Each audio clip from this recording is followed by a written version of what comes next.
Guys, saya Gary daripada GCR Motor. Hari ini kita nak review sebuah CF Motor 650 MT. Tahun 2018, register 2019, siap dengan 3 tong. Alright, crash bar semua dah adalah cukup. Beli pakai saja. Harga mampu milik. Harga 14,800 siap potong nama. Minimum deposit 100, bulanan 300 lebih selama 6 tahun. Alright, apa yang datang dengan motor? Jom kita tengok. Windshield depan dia dah letak yang sangat panjang. Alright, korang tak perlu risau kena angin lah.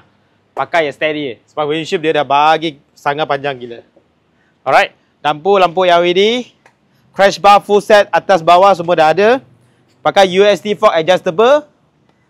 CF Motor punya. Lepas tu J-Zone punya kaliper kiri kanan, double disc depan, ABS depan belakang. Saiz tayar depan 120/70/17. Ini pakai PDRI Diablo Soto punya tayar. Tayar lebih kurang 40% ke 50% lagi. Radiator guard dah ada. Okay, radiator guard dah ada. Pakai engine 2 silinder. Alright. So exhaust dia dah bagi exhaust slip on. Ada silencer. Kalau kuat lagi buka silencer, lagi kuat lah silencer dia. CF Motor punya Sharp punya sidebox 36 liter. Lepas tu kapal punya toolbox 45 liter. Tayar belakang 160/60/17.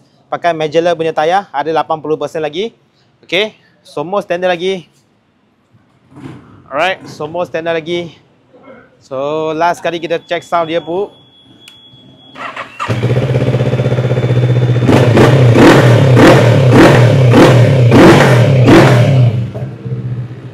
Alright, exhaust dia tukar. So, sound cantik lah. So, 14,800 korang boleh lepas CF Motor 650 MT.